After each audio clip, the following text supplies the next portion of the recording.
जय हिंद साथियों, देखिए आपका बिहार शिक्षा विभाग ने एक आपका नोटिस जारी किया है। ये सबसे महत्वपूर्ण नोटिस है, खासकर आपका टीआरई 1 और टीआरई 2 का जितने भी स्टूडेंट हैं जो ज्वाइनिंग किए हैं या ज्वाइनिंग कर रहे हैं उसके लिए आपका ये महत्वपूर्ण है। खास करके जो ने डुप्लीकेट फर्जीवाड़ा है इसके लिए आपका ये एक महत्वपूर्ण नोटिस है। इसमें देखिए आपको कहा गया है कि आप अवगत है कि गत 2 नवंबर 2023 को लगभग 1.2 लाख विद्यालय अध्यापकों को तदर्थ नियुक्ति पत्र वितरण किया गया था। इसके पश्चात इनका विद्यालय में यानी ज्वाइनिंग भी किया गया था और 1 लाख से अधिक विद्यालय अध्यापक वर्तमान में विद्यालय में योगदान करके अध्यापन का कार्य भी कर रहा है।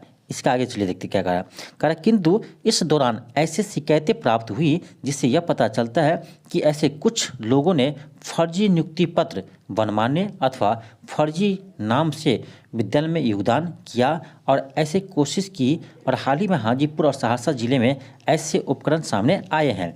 संबंधित व्यक्तियों के विरुद्ध प्राथमिकी दर्ज किया जा चुका है और उसे गिरफ्तारी भी हुई है, यानी 2 व्यक्ति पकड़ाया, एक आपका हाजीपुर से और आपका सहरसा जिला से 2 व्यक्ति पकड़ाए हैं।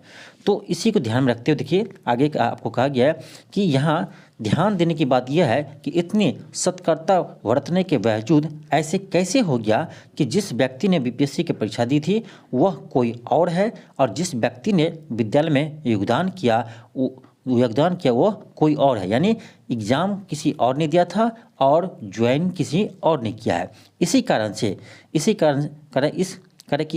से हुआ क्योंकि बीपीएससी ने उस समय विभाग को उन विद्यार्थियों का थंब इम्प्रेशन नहीं प्रदान किया था, यानी जब आपका टीआरई 1 वाला के ज्वाइनिंग हुआ था उस समय बीपीएससी ने जो थंब लिया था उसे प्रोवाइड नहीं करवाया था शिक्षा विभाग को, इसीलिए वो उसे जांच नहीं कर पाए थे, जिसके कारण से हम संतुष्ट नहीं हो पाए। और जिस व्यक्ति ने विद्यालय में योगदान किया है वही व्यक्ति है जिसने बीपीएससी की परीक्षा दी थी, तो वही जांच करना संतुष्ट नहीं कर पाए थे कि जो व्यक्ति एग्जाम दिया था वही क्या ज्वाइनिंग किया है, इसका जांच नहीं हो पाया था।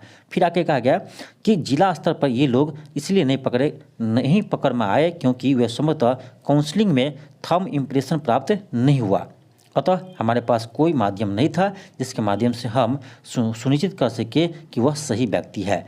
अब देखिए आगे बढ़िए, किंतु हाल ही में यानी 28 दिसंबर और 23 के बाद प्रत्येक जिले में रेंडमली लगभग 4000 अध्यापकों को रीवेरिफिकेशन के लिए बुलाया गया था। यानी हाल ही में 18 दिसंबर और 23 दिसंबर को प्रत्येक जिले से लगभग 4000 स्टूडेंट को बुलाया गया था।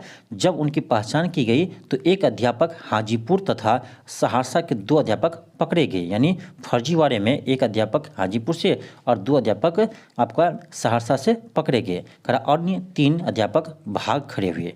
यानी देखिए 4000 को चेक किया था, इसमें से आपको 4 आपका डुप्लीकेट निकल गया। इसीलिए आपको क्या कहा गया बीपीएससी, देखिए आगे कहता है कि इसको देखते हुए विभाग ने पुनः बीपीएससी को कहा कि हमें टीआरई 2 की वर्तमान में चल रही काउंसलिंग हेतु थंब इम्प्रेशन अनिवार्य रूप से दिया जाए और साथ ही में टीआरई 1 के अभ्यर्थियों का भी थंब इम्प्रेशन दिया जाए। अब कहा कि बीपीएससी ने अब दोनों परीक्षा यानी टीआरई 1 और टीआरई 2 के थंब इम्प्रेशन उपलब्ध कराने की सहमति दी है और बीपीएससी के वेंडर द्वारा सभी जिलों में इन मशीनों को लगाना शुरू कर दिया है जहां ये थंब इम्प्रेशन संधारित है। अब देखिए बीपीएससी ने क्या किया, प्रत्येक जिला में आपका थंब इम्प्रेशन चेक करने वाले मशीन आपको लगाया जा रहा है। अब आपका क्या होगा, थंब इम्प्रेशन आपका चेक होगा, यानी बायोमेट्रिक चेक होगा, जो आपका बायोमेट्रिक लिया था एग्जाम हॉल में इसी का आपको चेक होगा प्रत्येक जिला में। आगे देखिए क्या कहा गया, आगे कह रहा है अतः उपयुक्त को देखते हुए विभाग ने निर्णय लिया है कि टीआरई 1 में नियुक्त सभी अध्यापकों का पुनः रीवेरिफिकेशन दिनांक 15/1/2024 से प्रारंभ किया जाएगा। यानी अब जो जितने भी स्टूडेंट का टीआरई 1 में रिजल्ट हुआ है अभी जो आपका जॉब कर रहे हैं इस सभी को आपका 15 तारीख से यानी 15 जनवरी 2024 से आपका रीवेरिफिकेशन होगा, यानी आपका बायोमेट्रिक चेक होगा। तो यानी जितने भी स्टूडेंट अभी है सभी का बायोमेट्रिक लिया जाएगा। और जो आपका अभी चल रहा है काउंसलिंग इसमें भी आपका अभी नहीं बायोमेट्रिक नहीं लिया जा रहा है, लेकिन अब बायोमेट्रिक लेगा, ठीक है। और देखिए आप एक चीज़ और कहा गया आपका यहाँ पर, देखिए यहाँ पर आप ध्यान दीजिए, एक सेकेंड। करा क्या कि बीपीएससी के वेंडर के मशीन से थंब इम्प्रेशन का मिलान टीआरई 1 के तहत अध्यापकों को जिले में जितने विद्यालय अध्यापक है उस समय अध्यापन कर रहे हैं, यानी अभी जो अध्यापन कर रहे हैं पढ़ा रहे हैं, उन्हें विद्यालय अवधि समाप्त होने के पश्चात, यानी जैसे विद्यालय आपका 5 बजे समाप्त होता है उसके पश्चात प्रधान अध्यापक यानी हेड मास्टर के साथ जिला मुख्यालय में चरणबद्ध तरीके से बुलाए और उसका थंब इम्प्रेशन का मिलान बीपीएससी के वेंडर मशीन में स्टोरेज थंब इम्प्रेशन से किया जाए। यानी जितने भी अभी शिक्षक है वो जैसे आपका डेली का जो रूटीन है टीचर का, आज 5 बजे छुट्टी होता है, उसके बाद वो हेड मास्टर के साथ जाए कहाँ, तो हेड मास्टर के साथ जाए और अपना थंब इम्प्रेशन को वेरीफाई करवाए। तो देखिए इसमें आपको हेड बना दिया हेड मास्टर को, अब हेड मास्टर के हाथ में है सब कुछ। यदि आप हेड मास्टर को मैनेज कर ले, देखिए हेड मास्टर क्यों बुला रहा है ये भी कहा है, हेड मास्टर की इसीलिए बुलाया जा रहा है कि हेड मास्टर आपको बताएंगे क्या आपके स्कूल में यही इतने दिन से पढ़ा रहे थे कि दूसरा कोई पढ़ा रहे थे, पहचान करना है, हेड मास्टर ही पहचान करेंगे ना कि आखिर कौन स्कूल में इतना दिन से पढ़ा रहे थे। हो सकता है कि जो एग्ज़ाम दिया उसी को लेकर आ जाए, इसी की जांच के लिए आपको हेड मास्टर को आना अनिवार्य कर दिया है। यहाँ लिखा भी गया है कि प्रधान अध्यापक को साथ लाना इसीलिए ज़रूरी है ताकि वह बता सके कि वह वही विद्यालय अध्यापक है जो लगभग 1 माह से उनके विद्यालय में पढ़ा रहे हैं। यदि बीपीएससी की मशीन में स्टोरेज किए गए थंब इम्प्रेशन में उसका अध्यापक का थंब इम्प्रेशन का मिलान नहीं होता है तो यह माना जाएगा कि वह फर्जी शिक्षक है और उनकी गहन छानबीन कर प्राथमिकी और गिरफ्तारी सुनिश्चित की जानी चाहिए। यानी इसमें आपको हेड मास्टर मेन हो गया, आपका हेड मास्टर कह देगा कि चलिए ये इतना दिन से पढ़ा रहे थे तो आपका काम हो जाएगा, इसमें आपका मेन हो गया हेड मास्टर। फिर आपका देखिए क्या क्या आधार कार्ड ऐप। अब देखिए आधार कार्ड क्या कह रहा है जब ये अध्यापक आए तो उनका आधार लिंक मोबाइल के माध्यम से एम आधार ऐप पर जाकर संतुष्ट हो ले और पिछले 6 महीने में उन्होंने आधार कार्ड में क्या क्या बदलाव किए हैं। आप अवगत है कि कोई भी आधारधारी अपना नाम, पता, फोटो इत्यादि आधार कार्ड में बदल सकता है। सहरसा वाले प्रकरण में ठीक यही बात हुई थी। उस फर्जी अध्यापक ने 2 नवंबर 2023 को गांधी मैदान में नियुक्ति पत्र लेने के से ठीक 1 दिन पहले अपने आधार कार्ड में अपनी असली फ़ोटो डाल दी थी। यानी पहले डुप्लीकेट फ़ोटो था, उसके बाद वो चेंज कर दिया था 2 नवंबर 2023 को। फिर कर आपका कि अतः संबंधित विद्यालय अध्यापकों को जब रीवेरिफिकेशन के लिए बुलाया जाए तो उसका आधार लिंक मोबाइल से OTP प्राप्त कर आधार की वेबसाइट एम आधार पर जाकर उसका पूरा इतिहास देखा जाए। इसने कब अपना आधार में यानी किस प्रकार से बदलाव किए हैं। तो आपको चेक किया जाएगा कि पिछले 6 माह में आप आधार कार्ड से क्या क्या चेंज किए हैं, इसका भी आप चेक होगा।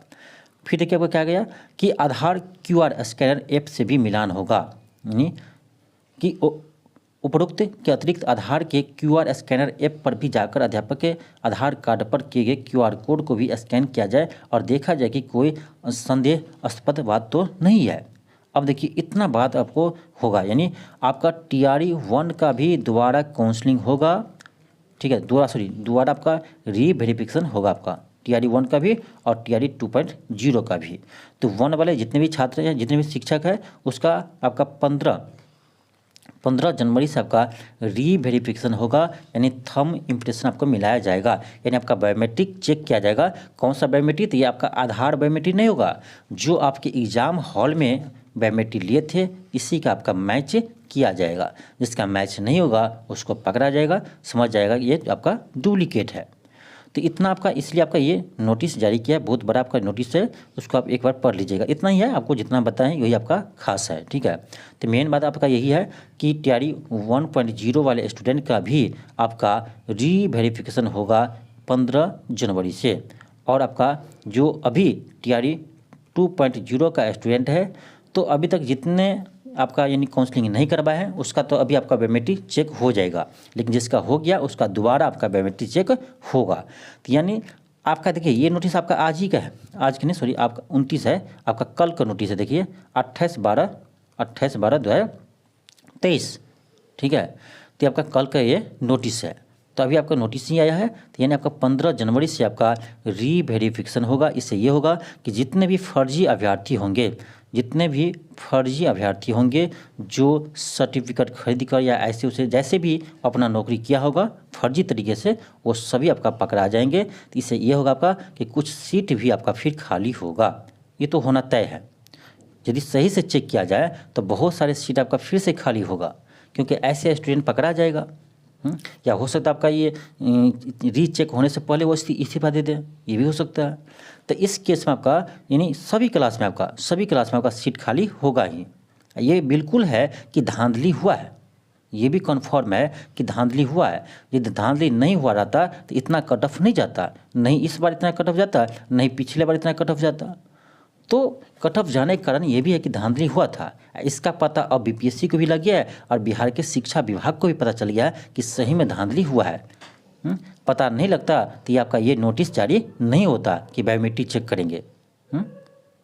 तो पिछली बार आपको बहुत फास्ट में हुआ था, इस बार भी फास्ट में काम हो रहा है, तो बायोमेट्रिक चेक हो नहीं पाया था, तो अब कर हम फिर से हम बायोमेट्रिक चेक करेंगे।